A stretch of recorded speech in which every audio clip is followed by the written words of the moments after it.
Rebonjour, vous êtes ici sur la chaîne Finance Scénique, la chaîne qui parle d'investissement mais aussi de mode de vie, puisque l'investissement ce n'est pas seulement des chiffres, mais c'est aussi une manière de vivre. Alors, chose promise, chose due, donc je vais vous parler, même pas une expérience de tournage, mais c'est plusieurs expériences de tournage. Mais avant toute chose, j'aimerais vous poser une question. Vous en avez marre? Vous en avez marre d'attendre? Marre d'attendre votre banquier? Ou quand vous attendez au guichet, vous en avez marre d'attendre votre manager, attendre sa réponse, attendre d'avoir d'autres tâches à faire.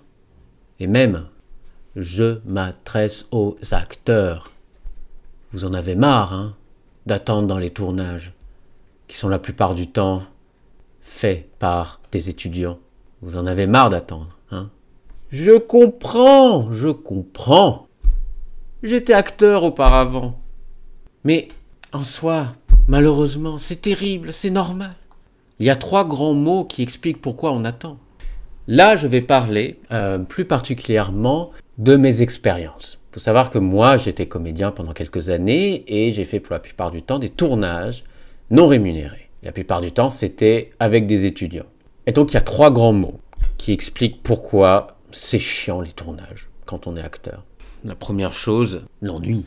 On attend la mise en place du décor, etc. Parce que des fois, ils le font même pas en amont. On attend que la caméra change d'angle, que les lumières modifient leur puissance, etc.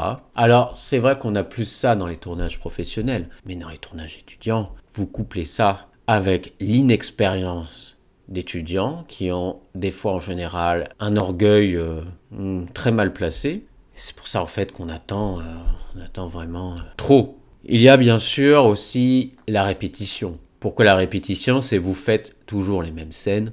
Comme je l'ai dit, il y a l'inexpérience du réalisateur qui en général ne sait pas bien diriger ses acteurs. Donc il dit, comme on peut voir au cours Florent, oui, tu dois dire ce texte-là de manière particulière. Alors que normalement il devrait dire des informations un peu plus, je dirais globales, plus efficaces. Donc vous êtes obligé de répéter la scène plusieurs fois. Alors pas seulement parce qu'elle est mauvaise, parce que tout simplement, il faut aussi faire le contre-champ. Il faut aussi faire sur plusieurs angles. Et moi je dis, certes oui, des fois, quand on est étudiant, oui, on n'a pas le matos adéquat. Mais il vaudrait pas mieux acheter plus de caméras, non? J'ai bien. Et donc, le troisième point, ce qui en découle, c'est la rentabilité. Moi, c'est le ROE. On va dire c'est retour sur investissement en ce qui concerne le temps qu'on a donné, en fait. Pour être plus précis, je dirais ratio temps-bénéfice. Parce que, quel est l'intérêt de faire un tournage de 8 heures alors que, je dirais, on va dire, que 5 minutes de temps d'écran? À la question, elle est vite répondue. Quelle est la solution? Il y en a plusieurs. Tout d'abord, il faut quand même dire que le problème, c'est qu'un acteur, c'est pas du tout une fonction artistique rentable. Parce que de base, malheureusement en France, vous êtes beaucoup plus interprète que créateur. Parce qu'on est soumis au texte, si je puis dire.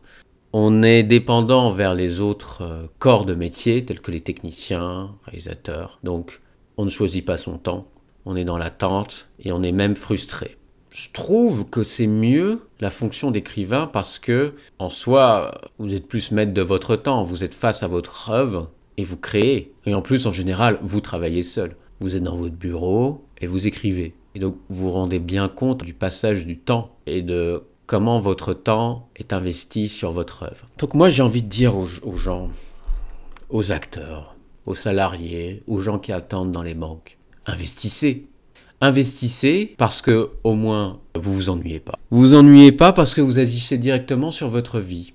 Vous voyez vraiment, vous décidez que vous allez mettre comme argent sur un CTO ou un PEA, même si je conseille plus un CTO. Ce n'est pas du tout répétitif parce que la bourse, là je parle plus de la bourse, mais aussi on peut parler d'autres choses telles que les crypto-monnaies. Il y a énormément d'opportunités. Et bien sûr, le ROE est mesurable, parce que là, vous voyez, c'est pleinement visible avec des données. Le ROE est totalement visible sur la bourse. Vous voyez les retours, etc.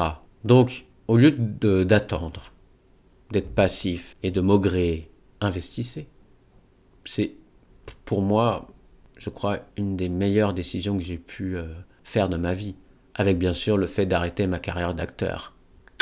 Bah écoutez, c'est tout pour moi. N'hésitez pas à vous abonner, à commenter. J'ai comme d'habitude des liens Realty qui vous permettent d'investir dans l'immobilier fractionné. J'ai un lien Moning qui vous permet de synchroniser votre portefeuille.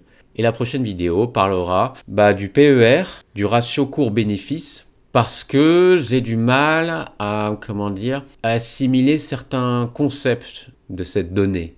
Je trouve que c'est trop abstrait et j'ai besoin vraiment de comprendre. Et vous allez voir comment j'essaye de comprendre ce terme-là. Bah écoutez, c'est tout pour moi. Je vous souhaite une très bonne journée. Ciao!